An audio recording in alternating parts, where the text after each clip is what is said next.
بسم اللہ الرحمن الرحیم۔ قاضی بہاؤالدین شداد اپنی یادداشتوں کی دوسری جلد میں لکھتے ہیں، میرا عزیز دوست صلاح الدین ایوبی اتنا جذباتی کبھی نہیں ہوا تھا جتنا اس وقت ہوا جب اسے بتایا گیا کہ سلطان الصالح، جسے اسلام کی عظمت کی نشانی سمجھا جاتا ہے، اور مسلمان امرا مل کر اس کے عزم کو تباہ کرنا چاہتے ہیں کہ صلیبیوں کو سرزمین عرب سے نکال کر سلطنت اسلامیہ کو وسعت دی جائے۔ اس کی آنکھوں میں آنسو بھی آ گئے۔ وہ کمرے میں ٹہل رہا تھا، رک گیا اور ایسے جوش میں بولا جس میں جذباتیت زیادہ تھی۔ کہنے لگا، یہ ہمارے بھائی نہیں، ہمارے دشمن ہیں۔ اگر مرتد بھائی کا قتل گناہ ہے تو میں یہ گناہ کروں گا۔ اگلے جہان دوزخ کی آگ قبول کر لوں گا، لیکن اس جہان میں اپنے رسول صلی اللہ علیہ وسلم کے مذہب کو رسوا نہیں ہونے دوں گا۔ میرا ضمیر پاک ہے۔ اس حکومت پر لعنت، اس حکمران پر لعنت جو کفار سے دوستی کے معاہدے کرے اور کفار سے مدد مانگے۔ میں جانتا ہوں کہ یہ سب دولت اور حکومت کا لالچ ہے۔ یہ لوگ ایمان نیلام کر کے حکومت کا نشہ پورا کرنا چاہتے ہیں۔ اس نے تلوار کے دستے پر ہاتھ مار کر کہا، وہ سردی میں نہیں لڑنا چاہتے، وہ برفانی دیواروں میں لڑنے سے ڈرتے ہیں۔ میں سردی میں لڑوں گا، برف سے لدی چوٹیوں پر اور یخ دریاؤں میں لڑوں گا۔ صلاح الدین ایوبی حقیقت پسند تھا۔ جذبات سے مغلوب ہو کر اس نے کبھی کوئی فیصلہ نہیں کیا تھا۔ جنگ کے متعلق اس نے کبھی نعرہ نہیں لگایا تھا۔ وہ دو ٹوک ہدایت دیا کرتا تھا۔ ہر دستے کے کماندار کو دفتر میں کاغذ پر لکیریں ڈال کر اور میدان جنگ میں زمین پر انگلی سے لکیریں کھینچ کر ہدایات دیا کرتا تھا، مگر اس دن اسے اپنے اوپر قابو نہیں رہا۔ اس نے ایسی باتیں بھی کہہ دیں جو وہ عام محفل میں نہیں کہا کرتا تھا۔ وہ شاید یہ جانتا تھا کہ اس محفل میں فوج کے قابل اعتماد سالاروں اور میرے سوا اور کوئی نہیں۔ توفیق جواد، سلطان ایوبی نے دمشق کی فوج کے سالار جواد سے کہا، میں ابھی تک نہیں جان سکا کہ تمہاری فوج سردیوں میں لڑ سکے گی یا نہیں۔ جواب دینے سے پہلے یہ سوچ لو کہ میں رات کو چھاپا ماروں کو ایسی جگہوں پر چھاپے مارنے کے لیے بھیجوں گا جہاں انہیں دریا میں سے گزر کر جانا پڑے گا۔ بارش بھی ہوگی اور برف بھی ہو سکتی ہے۔ میں آپ کو یہ یقین دلا سکتا ہوں کہ میری فوج میں جذبہ ہے۔ سالار توفیق نے جواب دیا، اس کا ثبوت یہ ہے کہ یہ فوج میرے ساتھ ہے، الصالح کے ساتھ بھاگ نہیں گئی۔ میرے سپاہی جنگ کی غرض و غایت کو سمجھتے ہیں۔ اگر سپاہی میں جذبہ ہو اور وہ جنگ کی غرض و غایت کو سمجھتا ہو تو وہ جلتے ہوئے ریگستان میں بھی لڑ سکتا ہے اور جمی ہوئی برف پر بھی۔ سلطان ایوبی نے کہا، اللہ کے سپاہی کو نہ ریگزار کی تپش روک سکتی ہے، نہ برف کی یخ سردی۔ اس نے محفل کے حاضرین پر نگاہ دوڑائی اور کہا، تاریخ شاید مجھے پاگل کہے گی، لیکن میں اس فیصلے سے ٹل نہیں سکتا کہ میں دسمبر کے مہینے میں جنگ شروع کروں گا۔ اس وقت موسم سرما کا عروج ہوگا، پہاڑیوں کا رنگ سفید ہوگا، یخ جھکڑ چلتے ہوں گے اور راتیں ٹھٹر رہی ہوں گی۔ کیا تم سب میرے اس فیصلے کو قبول کرو گے؟ سب نے بیک زبان کہا کہ وہ اپنے سلطان کا ہر حکم بجا لائیں گے۔ تب اس کے ہونٹوں پر مسکراہٹ آ گئی اور ایسے احکام دینے لگا جن میں جذبات کا عمل دخل نہیں تھا۔ اس نے کہا، آج ہی رات سے تمام فوج اس حالت میں جنگی مشقیں کرے گی کہ ہر ایک فرد سالار سے سپاہی تک کپڑوں کے بغیر ہوگا۔ صرف کمر جامہ پہنا ہو جائے گا جس کی لمبائی گھٹنوں تک ہوگی، باقی جسم ننگا ہوگا۔ عشاء کی نماز کے فوراً بعد تمام فوج کپڑے اتار کر باہر نکل جایا کرے گی۔ یہاں قریب ہی جھیلیں ہیں، فوج کو ان میں سے گزارا جائے گا۔ میں تمہیں اس تربیتی منصوبے کی تفصیلات دوں گا۔ تمام طبیب فوج کے ساتھ ہوں گے۔ ابتدا میں سپاہی ٹھنڈے سے بیمار پڑ جائیں گے، طبیب فوراً اسی جگہ انہیں گرم کپڑوں میں لپیٹ کر اور آگ کے قریب لٹا کر علاج کریں گے۔ مجھے امید ہے کہ بیماروں کی تعداد زیادہ نہیں ہوگی۔ دن کے وقت طبیب سپاہیوں کا معائنہ کرتے رہیں گے۔ اگر طبیبوں کی تعداد کم ہو تو مصر سے بلا لو، یہاں سے یہ ضرورت پوری کر لو۔ یہ نومبر 1174 کا آغاز تھا۔ رات کو سردی خاصی زیادہ ہو جاتی تھی۔ سلطان ایوبی نے راتوں کو ٹریننگ کا پروگرام مرتب کر لیا اور اپنے سالاروں اور جونیئر کمانڈروں کو بلایا۔ اس نے مختصر سا لیکچر دیا، اب تم جس دشمن سے لڑو گے اسے دیکھ کر تمہاری تلواریں نیاموں سے باہر آنے سے گریز کریں گی، کیونکہ تمہارا دشمن بھی اللہ اکبر کے نعروں سے تمہارے سامنے آئے گا۔ اس کے علم پر بھی وہی چاند تارا ہے جو تمہارے علم پر ہے، وہ بھی وہی کلمہ پڑھتا ہے جو تم پڑھتے ہو۔ تم انہیں مسلمان سمجھو گے مگر وہ مرتد ہیں۔ وہ اپنی نیاموں میں سلیب کی تلواریں لا رہے ہیں، ان کی ترکش میں سلیب کے تیر ہیں۔ تم ایمان کے پاسبان ہو، وہ ایمان کے بیوپاری ہیں۔ خود ساختہ سلطان الصالح بیت المال کا سونا اور خزانہ ساتھ لے گیا ہے، اور اس نے قوم کو یہ دولت تریپولی کے صلیبی حکمران کو اس مقصد کے لیے دے دی ہے کہ وہ اسے جنگی مدد کے لیے تمہیں شکست دے۔ یہ شکست تمہاری نہیں، اسلام کی شکست ہوگی۔ یہ خزانہ قوم کا ہے، قوم کی دی ہوئی زکوٰۃ کا ہے۔ یہ خزانہ شراب اور عیاشی میں بہہ رہا ہے، اور اسی خزانے سے کفار کے ساتھ دوستانے گانٹھے جا رہے ہیں۔ کیا تم قومی خزانے کے چور کو اپنا سلطان تسلیم کرو گے؟ نہیں، نہیں کے ساتھ کچھ آوازیں لعنت لعنت کی بھی سنائی دیں۔ سلطان ایوبی نے کہا، میں نے جن اصولوں پر مصر کی فوج تیار کر لی ہے وہی اصول تمہیں بتانا چاہتا ہوں۔ بنیادی اصول یہ ہے کہ دشمن کے انتظار میں اپنے گھروں میں نہ بیٹھے رہو۔ یہ کوئی اصول نہیں کہ دشمن حملہ کرے تو تم حملہ روکو۔ تمہیں یہ اصول قرآن نے دیا ہے کہ جنگ ہو تو لڑو، جنگ نہ ہو تو جنگ کی تیاری میں مصروف رہو۔ جو ہی تمہیں پتہ چلے کہ دشمن تم پر حملہ کرنے کے لیے تیاری کر رہا ہے، اس پر حملہ کر دو۔ یاد رکھو، جو مسلمان نہیں وہ تمہارا دوست نہیں۔ کافر تمہارے قدموں میں آ کر سجدہ کرے تو بھی اسے اپنا دوست نہ سمجھو۔ دوسرا بنیادی اصول یہ ہے کہ سلطنت اسلامیہ اور قوم کی آبرو کے پاسبان تم ہو۔ اگر تمہارے حکمران بے غیرت ہو جائیں، قوم بدکاری میں تباہ ہو جائے اور دشمن غالب آ جائے تو آنے والی نسلیں کہیں گی کہ اس قوم کی فوج نااہل اور کمزور تھی۔ یہ ہوتا آیا ہے اور ہوتا رہے گا کہ حکمرانوں کی بدعمالیاں فوج کے حساب میں لکھی جاتی ہیں، کیونکہ فتح و شکست کا فیصلہ میدان جنگ میں ہوتا ہے۔ حکمرانوں کی عیش پسندی اور مفاد پرستی فوج کو کمزور کر چکی ہوتی ہے، پھر شکست کی ذمہ داری فوج کے کندھوں پر ڈال دی جاتی ہے۔ پھر کیوں نہ تم ابھی سے اپنے خلیفہ اور حکمرانوں کو ٹھکانے لگا دو جو تمہاری اور قوم کی ذلت اور رسوائی کا باعث بن رہے ہیں۔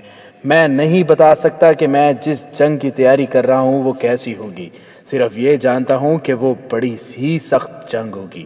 سخت ان معنوں میں کہ میں تمہیں انتہائی دشوار حالات میں لڑا رہا ہوں۔ دوسری مشکل یہ ہے کہ تمہاری تعداد کم ہوگی۔ اس کمی کو تم جذبے اور ایمان کی قوت سے پورا کرو گے۔ سلطان ایوبی نے انہیں یہ بھی بتایا کہ دشمن کے جاسوس ان کے درمیان موجود ہیں اور ان جاسوسوں کا طریقہ کار کیا ہے۔ اور تم یہ مت سوچو کہ صلاح الدین ایوبی مسلمان ہے۔ خلیفہ کا درجہ پیغمبر جتنا ہوتا ہے۔ نجم الدین ایوب کے اس مرتد بیٹے نے خلیفہ کو قصر خلافت سے نکال دیا ہے اور شام پر غاصبانہ قبضہ کر کے مصر اور شام کا بادشاہ بن گیا ہے۔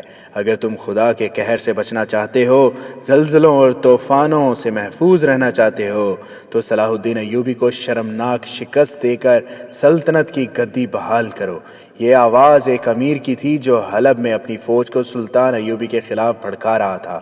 اس نے کہا، سردیوں کا موسم نکل جائے گا تو ہم دمشق پر حملہ کریں گے۔ اس دوران ہم فوج میں اضافہ کریں گے اور تم جنگ کی تیاری کرتے رہو گے۔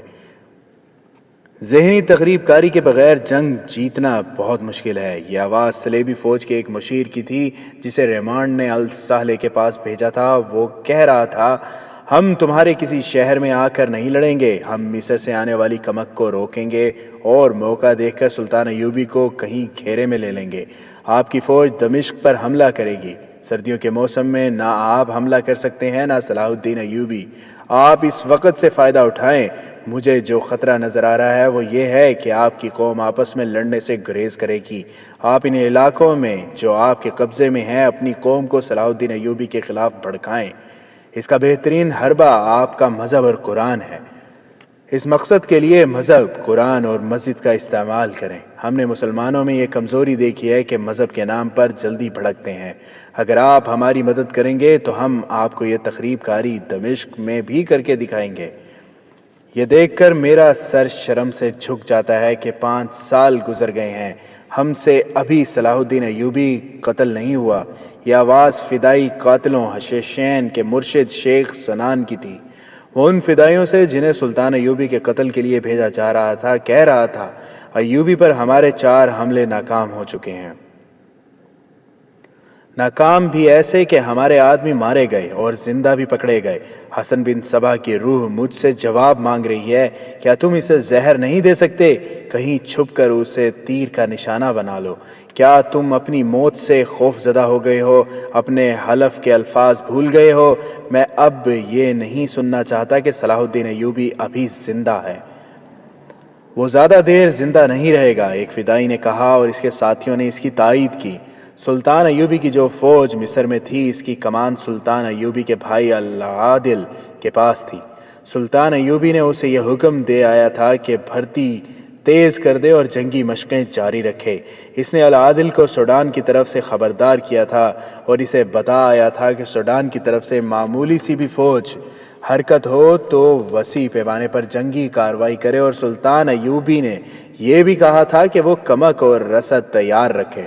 دمشق کے مہم کے متعلق کچھ نہیں کہا جا سکتا تھا کہ کیسی صورتحال پیدا کرے گی۔ اب اس جو منصوبہ بنایا گیا تھا، اس کے لیے اسے کمک کی ضرورت تھی۔ جاسوس اور لڑکی نے اسے بتا دیا تھا کہ ریمانڈ مصر اور شام کے درمیان حائل ہو کر سلطان ایوبی کی کمک اور رسد روک لے گا۔ اس اطلاع کے پیش نظر اس نے کمک قبل از وقت منگوا کر اپنے ہاتھ میں رکھ لینا ضروری سمجھا۔ اس کمک کو سردیوں کی جنگ کی ٹریننگ بھی ضروری تھی۔ اس نے ایک طویل پیغام کے ساتھ ایک قاصد قاہرہ بھیج دیا۔ اس نے العادل کو پیادہ اور سوار دستوں کی تعداد لکھی جو اسے درکار تھی، اور یہ ہدایت بھیجی کہ تمام فوج اکٹھی کوچ نہ کرے، بلکہ چھوٹے چھوٹے دستے رات کے وقت ایک دوسرے سے دور دور نقل و حرکت کریں۔ دن کے وقت سفر نہ کیا جائے، حتی الامکان کمک کے کوچ کو خفیہ رکھا جائے۔ العادل اپنے بھائی کا ہی تربیت یافتہ تھا۔ اس نے پیغام ملتے ہی کمک روانہ کر دی اور اسے خفیہ رکھنے کا یہ انتظام کیا کہ فوج کے چند افراد کو عام مسافروں کے لباس میں اونٹوں پر سوار کر کے اس ہدایت کے ساتھ کمک کے راستے میں بھیج دیا کہ وہ دائیں بائیں دور دور چلتے رہیں، اور کئی مشکوک آدمی نظر آئے تو اس کی چھان بین کریں، اور ضرورت محسوس ہو تو اسے پکڑ لیں۔ کمک کے دستے چند دنوں بعد دمشق پہنچنے لگے، اور سلطان ایوبی نے انہیں بھی رات کی ٹریننگ میں شامل کر لیا۔ اس کے ساتھ نئی بھرتی کا حکم بھی دے دیا۔ دمشق کے مضافات میں اس دور میں جنگل اور کھنڈالوں کا علاقہ تھا۔ وہاں ایک صدیوں پرانے قلعے کے کھنڈر تھے۔ اس کے اندر کبھی کوئی نہیں گیا تھا۔ رات کو لوگ اس کے قریب سے بھی نہیں گزرتے تھے۔ یہ چونکہ فوجی استعمال کے قابل نہیں رہا تھا اور تھا بھی بے موقع، اس لیے فوج نے اس کی طرف کبھی توجہ نہیں دی تھی۔ سلطان ایوبی کے دور میں دمشق کے دفاع کے لیے ایک اور جگہ قلعہ تعمیر کر لیا گیا تھا۔ وہ پرانا قلعہ ناگوں والا قلعہ کہلاتا تھا۔ مشہور تھا کہ اس میں ناگوں کا ایک جوڑا رہتا ہے۔ ناگ اور ناگن کی عمر 1000 سال ہو چکی ہے۔ یہ بھی کہا جاتا تھا کہ یہ قلعہ سکندر اعظم نے بنایا تھا، اور یہ بھی کہ یہ دار احرانی کا بنایا ہوا ہے۔ بعض اسے بنی اسرائیل کی تعمیر کہتے تھے۔ اس میں تو اختلاف پایا جاتا ہے کہ یہ کس کی تعمیر تھی۔ ایک روایت کو سب سچ مانتے تھے، کہتے تھے کہ صدیاں گزریں، یہاں فارس کا ایک بادشاہ آیا تھا۔ یہ جگہ اسے اتنی پسند آئی کہ یہاں اس نے یہ قلعہ تعمیر کیا۔ اس کے اندر اپنے لیے ایک خوشنما محل بنایا، مگر اسے آباد کرنے کو اس کی بیوی نہیں تھی۔ اسے کسی گڈریے کی بیٹی پسند آ گئی۔ اس لڑکی کا منگیتر بھی تھا۔ بادشاہ نے لڑکی کے ماں باپ کو بے بہا دولت دی اور ان سے لڑکی لے لی۔ منگیتر نے بادشاہ سے کہا کہ وہ اس قلعے میں کبھی آباد نہیں ہو سکے گا۔ بادشاہ نے اسے قلعے میں لے جا کر قتل کر دیا اور لاش اندر ہی کہیں دفن کر دی۔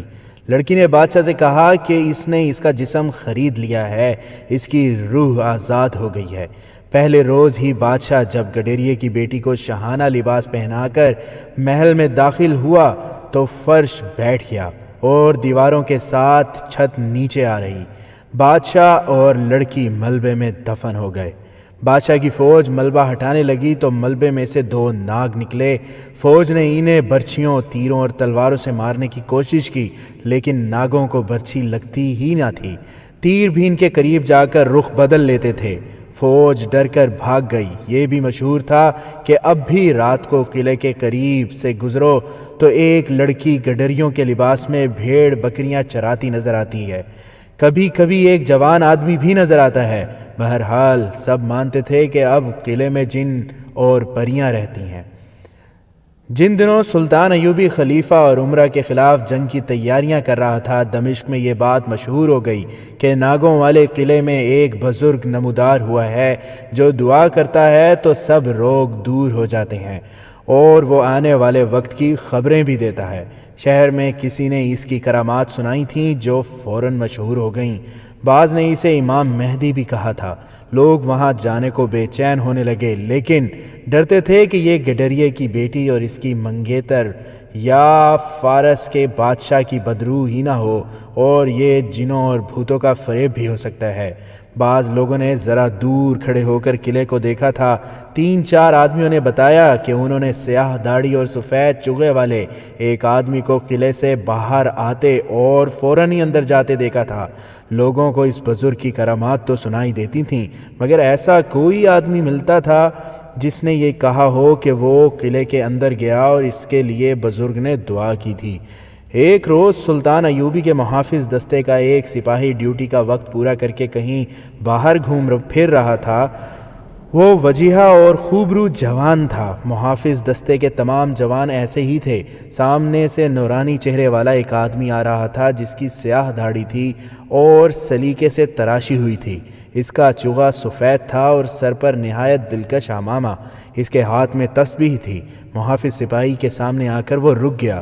سپاہی کی ٹھوڑی کو تھام کر ذرا اوپر اٹھایا اور دھیمی آواز میں کہا، مجھے غلطی نہیں لگ سکتی۔ تم کہاں کے رہنے والے ہو دوست؟ بغداد کا، سپاہی نے بڑے میٹھے لہجے میں کہا۔ آپ مجھے پہچانتے ہیں؟ ہاں دوست، میں تمہیں پہچانتا ہوں، سیاہ داڑھی والے نے حیرت کے لہجے میں کہا، مگر تم شاید اپنے آپ کو نہیں پہچانتے۔ سپاہی اس کی حیرت پر حیران ہوا اور اس کے بولنے کے انداز سے متاثر بھی ہوا۔ اگر اس آدمی کا چہرہ ایسا نورانی اور اس کی داڑھی اتنی اچھی اور چغا اتنا سفید نہ ہوتا تو سپاہی اسے کوئی دیوانہ یا مجذوب سمجھ کر ٹال دیتا، لیکن اس شخص کی آنکھوں، حال حلیے اور سراپا نے اسے رکے رہنے پر مجبور کر دیا۔ اپنے پردادا کو جانتے ہو؟ کون تھا اور کیا تھا؟ اس شخص نے سپاہی سے پوچھا۔ نہیں، سپاہی نے جواب دیا۔ اور دادا کو؟ نہیں۔ تمہارا باپ زندہ ہے؟ نہیں، سپاہی نے جواب دیا۔ میں دودھ پینے کی عمر میں تھا جب وہ مر گیا تھا۔ ان میں بادشاہ کون تھا؟ سیاہ داڑھی والے نے پوچھا۔ پردادا، دادا یا باپ؟ کوئی بھی نہیں، سپاہی نے جواب دیا۔ میں کسی شاہی خاندان کا فرد نہیں ہوں، سلطان صلاح الدین ایوبی کے محافظ دستے کا سپاہی ہوں۔ آپ کو شاید غلط فہمی ہوئی ہے، میری شکل و صورت شاید آپ کے کسی پرانے دوست سے ملتی جلتی ہے۔ اس شخص نے اس کی بات جیسے سنی ہی نہ ہو، اس کا ہاتھ پکڑ کر اس کی دائیں ہتھیلی کی لکیروں کو غور سے دیکھنے لگا، پھر اس کی آنکھوں میں چہرہ اس کے قریب کر کے جھانکا اور بڑی سنجیدہ اور کسی قدر حیرت زدہ آواز میں بولا، مجھے یہ تخت کسی کا نظر آ رہا ہے، یہ تاج کسی کا نظر آ رہا ہے۔ تمہاری آنکھوں میں وہ جاہ و جلال محفوظ ہے جو تم نے نہیں دیکھا۔ تمہارے دادا کے محافظ دستے میں 40 جوان تم جیسے تھے، آج تم اس انسان کے محافظ دستے کے سپاہی ہو جو تمہارے دادا کے تخت پر بیٹھا ہے۔ تمہیں کسی نے بتایا ہے کہ تم شاہی خاندان کے فرد نہیں ہو؟ میرا علم مجھے دھوکہ نہیں دے سکتا، میری آنکھیں غلط نہیں دیکھ سکتی۔ تم نے شادی کر لی ہے؟ نہیں، سپاہی نے مرعوب ہو کر جواب دیا۔ اپنے خاندان کی ایک لڑکی کے ساتھ منگنی ہو گئی ہے؟ نہیں ہوگی، اس شخص نے کہا، یہ شادی نہیں ہوگی۔ کیوں؟ سپاہی نے گھبرا کر پوچھا۔ تمہاری روح کا ملاپ کہیں اور ہے، سیاہ داڑھی والے نے کہا، مگر وہ کہیں اور قید ہے۔ سنو دوست، تم مظلوم ہو، کسی کے فریب کا شکار ہو، تم گمراہ ہو، تمہارے خزانے پر سانپ بیٹھا ہے۔ وہ شہزادی ہے جو تمہاری راہ دیکھ رہی ہے، تمہیں کوئی بتا دے کہ وہ کہاں ہے تو تم جان کی بازی لگا سکتے ہو اسے آزاد کرنے کے لیے۔ وہ چل پڑا۔ سپاہی نے اس کے پیچھے جا کر اسے روکا اور کہا، مجھے بتا کر جاؤ آپ نے میرے ہاتھ اور میری آنکھوں میں کیا دیکھا ہے؟ آپ کون ہیں؟ کہاں سے آئے ہیں؟ آپ مجھے گمراہ اور پریشان کر چلے ہیں۔ میں کچھ بھی نہیں، اس شخص نے جواب دیا، جو کچھ ہے وہ میرے اللہ کی ذات ہے۔ 3-4 بڑی پاک روحیں میرے ہاتھ میں ہیں، یہ خدا کے ان برگزیدہ لوگوں کی روحیں ہیں جو ماضی کو جانتے اور مستقبل کو پہچانتے تھے۔ میں کچھ درود وظیفے کیا کرتا ہوں۔ ایک رات مجھے اشارہ ملا کہ ناگوں والے قلعے میں چلے جاؤ، تمہیں کوئی ملنے کو بےتاب ہے، وہی درود وظیفے کرنا۔ میں وہاں جانے سے ڈرتا تھا، لیکن اشارہ خدا کا ہو تو ڈر کیسا۔ میں چلا گیا اور پہلی رات ہی وظیفے کے دوران مجھے یہ روحیں مل گئیں۔ انہوں نے مجھے یہ طاقت دے دی کہ انسان کا چہرہ اور آنکھیں دیکھ کر اس کے دادا پر دادا تک کی تصویریں نظر آ جاتی ہیں، مگر یہ کیفیت مجھ پر کبھی کبھی طاری ہوتی ہے۔ تمہیں دیکھا تو میں اس عالم میں تھا، کان میں ایک روح کی سرگوشی سنائی دی، اس جوان کو دیکھو، شہزادہ ہے مگر اپنی لوح تقدیر سے بے خبر ہے اور سپاہیوں کے لباس میں دوسروں کی حفاظت کے لیے پہرا دیتا رہتا ہے۔ یہ کیفیت گزر گئی ہے، اب تم مجھے صرف سپاہی نظر آتے ہو۔ یہ انسانی فطرت کی کمزوری ہے کہ ہر کوئی خزانے اور جاہ و حشمت کے خواب دیکھتا ہے۔ یہ سپاہی تھا، اسے خزانے اور شہزادی کا اشارہ ملا تو سیاہ ریش کی منت کی کہ اسے اس کے متعلق کچھ اور بتائے۔ سیاہ ریش نے مسکرا کر کہا، میرے پاس نجوم کا علم نہیں، غیب دان بھی نہیں ہوں، اللہ کرنے والا درویش ہوں۔ کوشش کروں گا کہ تمہیں کچھ بتا سکوں، لیکن جہاں تمہیں بلاؤں گا وہاں تم آؤ گے نہیں، جہاں آپ کہیں گے آ جاؤں گا۔ ناگوں والے قلعے میں آ جاؤ گے؟ ضرور آؤں گا، آج رات، سیاہ داڑھی والے نے کہا۔ غسل کر کے ذہن کو دنیا کے خیالوں سے خالی کر کے آ جانا، اور یاد رکھو کسی سے ذکر نہ کرنا، کسی کو نہ بتانا کہ میں تمہیں ملا تھا اور تم رات کہیں جا رہے ہو یا نہیں، چوری چوری آنا۔ اگر خزانے کا، شہزادی اور تخت و تاج کا خیال نہ ہوتا تو یہ سپاہی کتنا ہی دلیر کیوں نہ ہوتا، رات کے وقت ناگوں کے قلعے میں نہ جاتا۔ سلطان ایوبی کے مکان کے پچھلے دروازے پر اس کا پہرا رات کے آخری پہر تھا، اس وقت سے پہلے وہ گھوم پھر سکتا تھا۔ وہ جب قلعے کے دروازے پر پہنچا تو خوف نے اس کے دل پر قبضہ کر لیا۔ اس نے بلند آواز سے کہا، میں آ گیا ہوں، آپ کہاں ہیں؟ اسے زیادہ دیر انتظار نہ کرنا پڑا، ایک مشعل کہیں سے آئی اور اس کی طرف بڑھنے لگی۔ اس کے دل پر خوف کا شکنجہ اور زیادہ مضبوط ہو گیا۔ مشعل ایک آدمی نے اٹھا رکھی تھی۔ اس نے قریب آ کر سپاہی سے پوچھا، تم ہی ہو جسے حضرت نے آج راستے میں کہیں دیکھا تھا؟ سپاہی نے بتایا کہ وہی ہے۔ تو مشعل بردار نے کہا، میرے پیچھے آؤ، تمہیں جو کچھ نظر آ رہا ہو وہی ہو۔ اسے جواب ملا، دل سے خوف نکال دو، ذہن سے ہر خیال نکال دو، خاموشی سے چلتے آؤ۔ مشعل بردار چلتا اور بولتا جا رہا تھا، حضرت سے کوئی سوال نہ پوچھنا، وہ جیسے حکم دیں ویسے کرنا۔ تاریک غلام گردشوں اور چھتوں سے ڈھکے کئی ایک راستوں سے گزر کر مشعل بردار نے ایک دروازے کے آگے رک گیا اور بلند آواز سے بولا، یا حضرت اجازت ہو تو اسے پیش کروں جسے آپ نے بلایا ہے؟ اندر سے جانے کیا جواب آیا۔ مشعل بردار ایک طرف ہٹ گیا اور سپاہی کو اشارہ کیا کہ اندر چلا جائے۔ سپاہی اندر آ گیا تو اس قدر ہیبت ناک کھنڈر میں ایسے خوشنما سامان سے آراستہ کمرے کو دیکھ کر وہ حیران بھی ہوا اور ڈرا بھی۔ یہ انسانوں کی نظر نہ آنے والی مخلوق کا مسکن ہو سکتا تھا۔ قالین بچھا ہوا تھا جس پر گاؤ تکیے سے پیٹھ لگائے سیاہ ریش بیٹھا تھا، وہ آنکھیں بند کیے تسبیح کر رہا تھا۔ اسی حالت میں اس نے سپاہی کو بیٹھنے کا اشارہ کیا، وہ بیٹھ گیا۔ کمرے میں خوشبو تھی۔ سیاہ داڑھی والے حضرت نے آنکھیں کھولیں، سپاہی کو دیکھا اور تسبیح اس کی گود میں پھینک کر کہا، گلے میں ڈال لو۔ سپاہی نے تسبیح کو چوما اور گلے میں ڈال لی۔ کمرے میں ایک قندیل جل رہی تھی۔ حضرت نے اپنے ہاتھ پر ہاتھ مارا تو دوسرے کمرے سے، جس کا دروازہ اس کمرے میں کھلتا تھا، ایک لڑکی نکلی۔ اس کے بال کھلے ہوئے اور شانوں پر بکھرے ہوئے تھے۔ اس نے اتنی خوبصورت لڑکی پہلے کبھی نہیں دیکھی تھی۔ اس کے ہاتھ میں ایک خوشنما پیالہ تھا جو اس نے سپاہی کے ہاتھ میں دے دیا۔ سیاہ داڑھی والا اٹھا اور دوسرے کمرے میں چلا گیا۔ سپاہی پیالہ ہاتھ میں لیے کبھی لڑکی کو اور کبھی پیالے کو دیکھتا تھا۔ لڑکی نے اسے کہا، حضرت کچھ دیر بعد آئیں گے، یہ پی لو۔ لڑکی کے ہونٹوں پر ایسی مسکراہٹ تھی جس میں اپنائیت اور بے تکلفی تھی۔ سپاہی نے پیالہ ہونٹوں سے لگایا اور ایک گھونٹ پی کر لڑکی کو دیکھا۔ مجھے تم جیسا خوبصورت جوان کبھی کبھی نظر آتا ہے۔ لڑکی نے اس کے کندھوں پر ہاتھ رکھ کر کہا، پیو، میں یہ شربت بڑے پیار سے لائی ہوں۔ حضرت نے کہا تھا کہ آج تمہاری پسند کا ایک نوجوان آ رہا ہے جسے معلوم نہیں کہ وہ کون ہے۔ سپاہی نے 2-3 گھونٹ شربت پی لیا۔ اس کے بعد شربت گھونٹ گھونٹ اس کے حلق میں اترتا رہا اور لڑکی اس کے قریب ہوتی گئی، اور پھر سپاہی نے یوں محسوس کیا جیسے لڑکی اپنے طلسماتی حسن اور سحر آگیں جسم کے ساتھ شربت کی طرح اس کے حلق میں اتر گئی اور رگ رگ میں سما گئی ہو۔ سیاہ ریش حضرت آ گیا۔ اس کے ہاتھ میں شیشے کا ایک گولا تھا جس کا سائز ناشپاتی جتنا تھا۔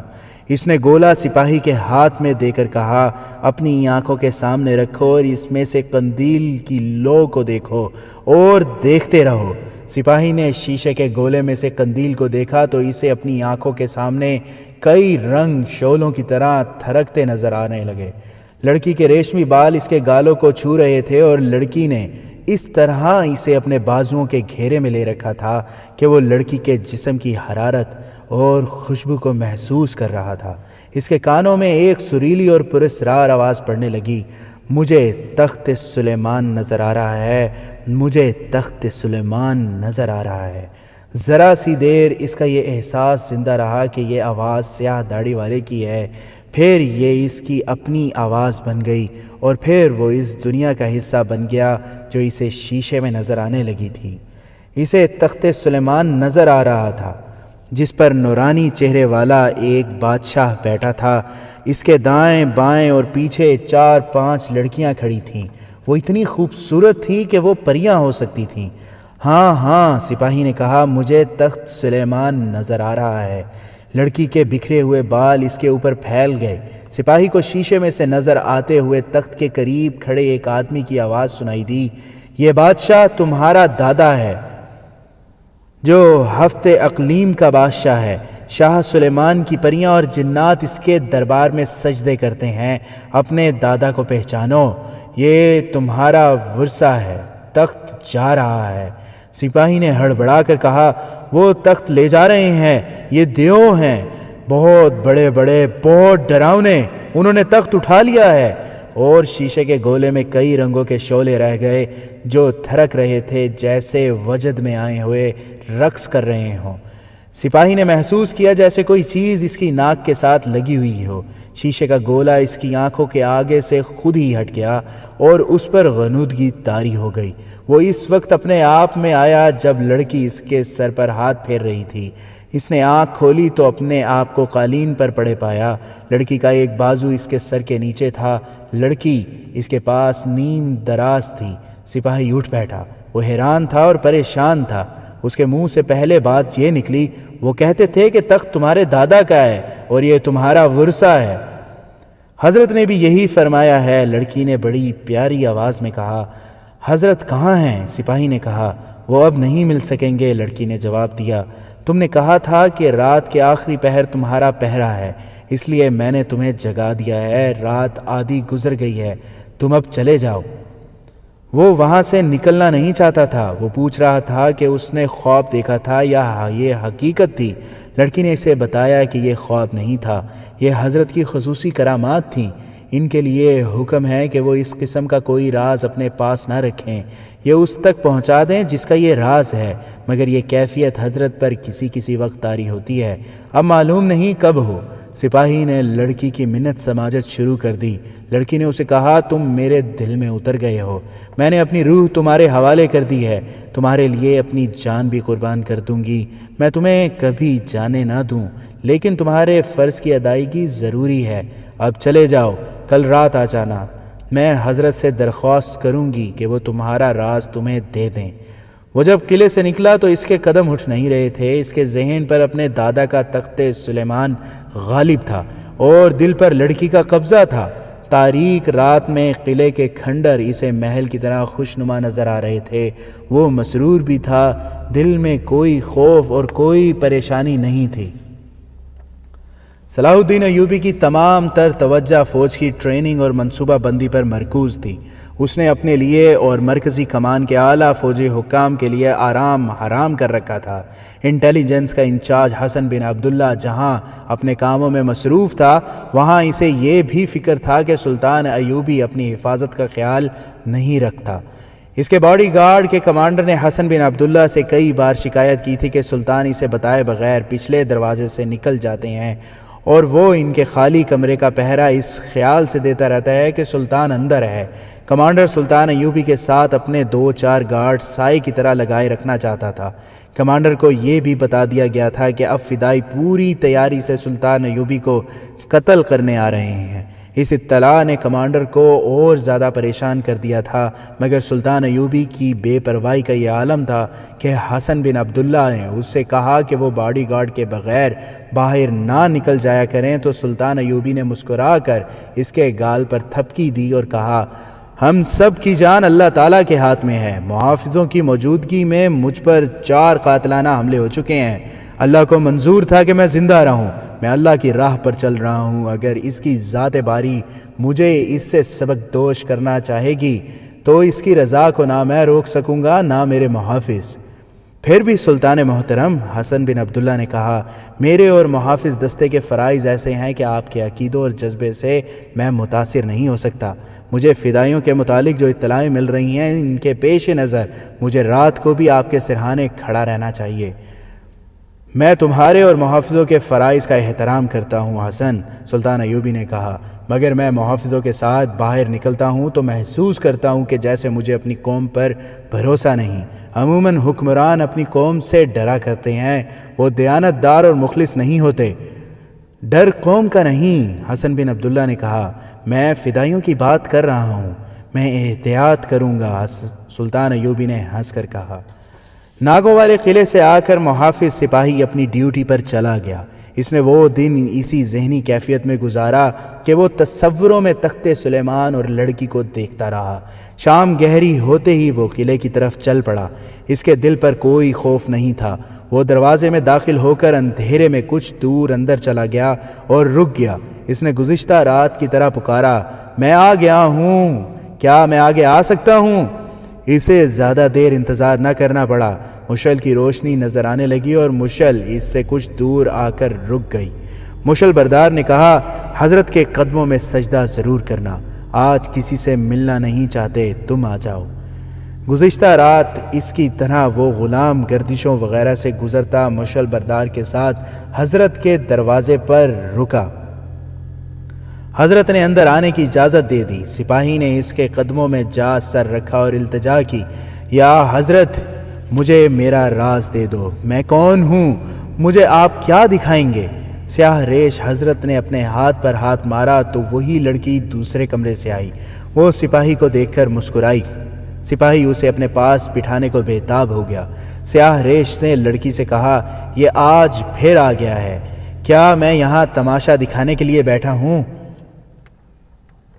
اس گناہ گار کو بخش دیں یا حضرت، لڑکی نے کہا، بڑی دور سے امید لے کر آیا ہے۔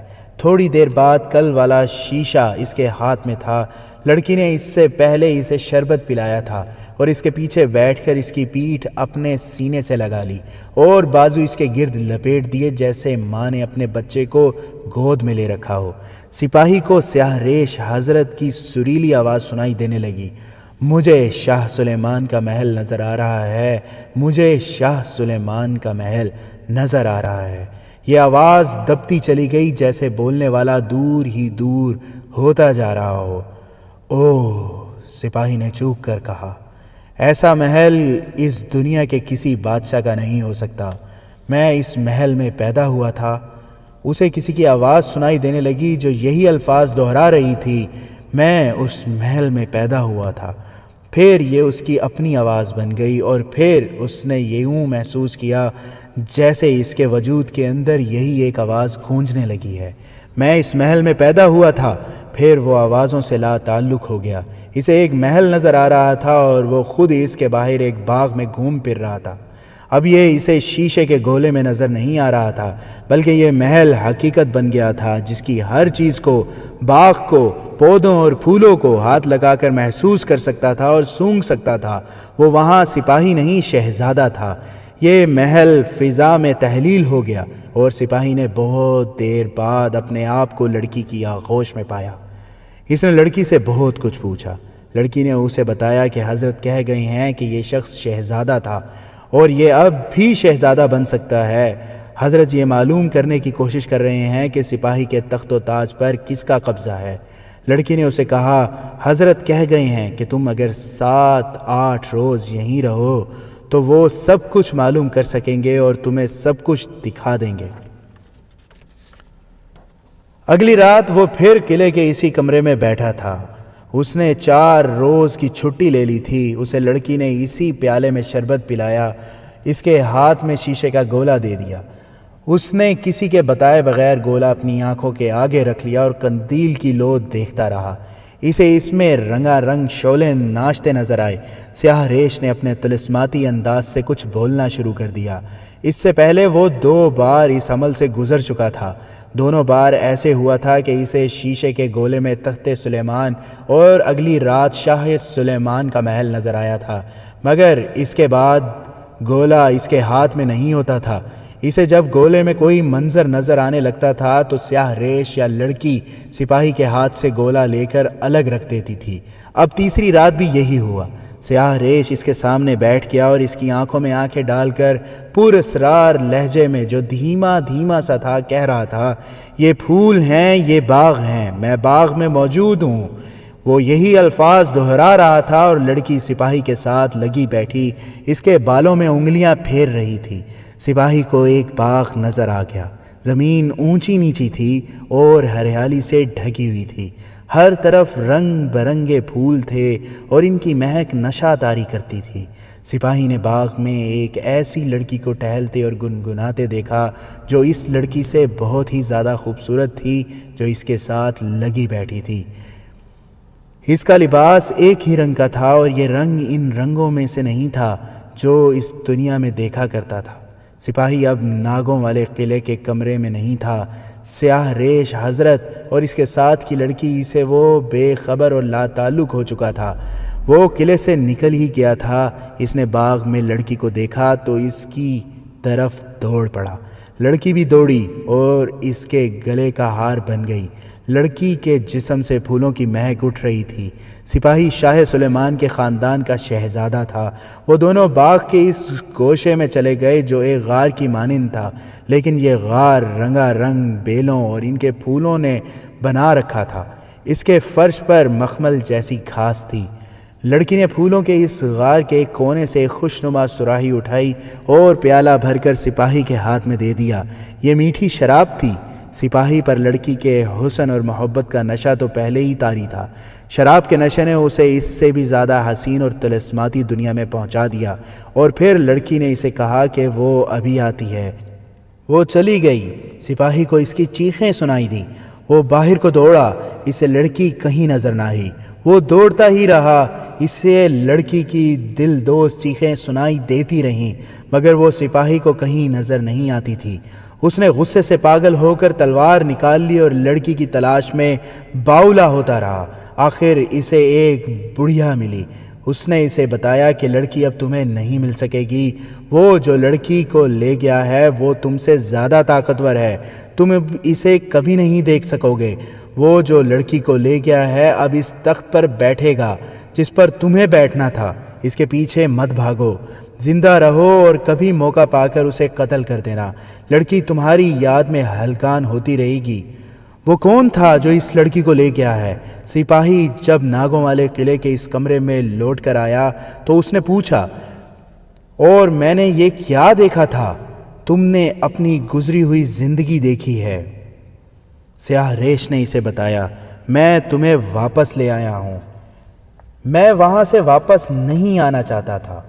سپاہی نے بے تابی اور بے چینی سے کہا، مجھے وہیں بھیج دو۔ کیا کرو گے وہاں جا کر؟ سیاہ ریش نے اس سے پوچھا۔ جس کی خاطر جانا چاہتے ہو وہ تو کسی اور کے قبضے میں ہے، اسے جب تک قتل نہیں کرو گے وہ تمہیں نہیں مل سکے گی۔ میں نہیں چاہتا کہ تم کسی کو قتل کرو، اور میں یہ بھی جانتا ہوں تم اس انسان کو قتل کر بھی نہیں سکو گے۔ یا حضرت، سپاہی نے کہا، اگر قتل کرنے سے مجھے میرا ورثہ میری بیوی مل سکتی ہے تو میں سلطان صلاح الدین ایوبی سے بھی اونچے رتبے کے آدمی کو قتل کر دوں گا، پھر یہ خون میری گردن پر ہوگا میرے دوست۔ درویش نے کہا۔ سپاہی اس کے قدموں میں گر پڑا اور اس کے پاؤں پر سر رگڑنے لگا۔ وہ یا حضرت کا ورد کیے جا رہا تھا اور وہ رونے بھی لگا تھا۔ سیاہ ریش حضرت نے اسے پھر اسی دنیا میں پہنچا دیا جہاں تخت سلیمانی تھا، محل اور باغ تھا۔ اس کے کانوں میں آوازیں پڑتی رہیں، یہ ہے تمہارے دادا کا قاتل، تمہارے باپ کا قاتل، تمہارے تخت و تاج کا غاصب، اور اس لڑکی کو جو تمہیں چاہتی ہے اسی کی قید میں ہے۔ نہیں نہیں، سپاہی نے گھبرا کر کہا، یہ نہیں ہو سکتا، یہ سلطان صلاح الدین ایوبی ہے، یہی تمہاری قسمت کا قاتل ہے۔ اس کے کانوں میں آوازیں پڑ رہی تھیں، یہ تمہارا سلطان نہیں ہو سکتا، یہ کرد ہے، تم عرب ہو۔ کہو سلطان صلاح الدین ایوبی میرے دادا کا قاتل ہے، میرے باپ کا قاتل ہے، میرے تخت و تاج کا غاصب ہے۔ اب راز کھل گیا ہے، انتقام لو، غیرت مند مرد انتقام لیا کرتے ہیں۔ اور سپاہی اس طلسماتی ماحول میں گھومتے پھرتے یہی ورد کرتا رہا، صلاح الدین ایوبی میرے دادا کا قاتل ہے، میرے باپ کا قاتل ہے، میرے تخت و تاج کا غاصب ہے، میری محبت کا قاتل ہے، میری قسمت کا قاتل ہے۔ پھر یوں ہوا کہ اس کی نظروں کے آگے صرف صلاح الدین ایوبی رہ گیا۔ وہ اسے چلتا پھرتا نظر آتا تھا، سپاہی ہاتھ میں خنجر لیے اس کے پیچھے پیچھے جا رہا تھا، مگر قتل کا موقع نہیں ملتا تھا۔ سپاہی کو لڑکی نظر آ گئی، وہ پنجرے میں بند تھی۔ صلاح الدین ایوبی پنجرے کے پاس کھڑا قہقہ گا رہا تھا۔ لڑکی سپاہی کو اداس اور مظلوم نظروں سے دیکھ رہی تھی۔ سلطان ایوبی کے چہرے پر صفاقی اور بربریت کے سائے گہرے ہوتے جا رہے تھے۔ سپاہی کی زبان خاموش ہوتی تھی تو اسے فضا میں سرگوشیاں سنائی دیتی تھیں۔ صلاح الدین ایوبی میرے دادا کا قاتل ہے، میرے باپ کا قاتل۔ سلطان صلاح الدین ایوبی اپنے کمرے میں اپنے مشیروں اور اعلیٰ فوجی حکام سے جنگ کی باتیں کر رہا تھا۔ جاسوس جو نئی اطلاعیں لائے تھے جن کے مطابق اپنے پلان پر نظر ثانی کر رہا تھا، اور اس وقت یہی محافظ سپاہی باہر پہرے پر کھڑا تھا جسے سیاہ ریش بزرگ نے نئی دنیا دکھائی تھی۔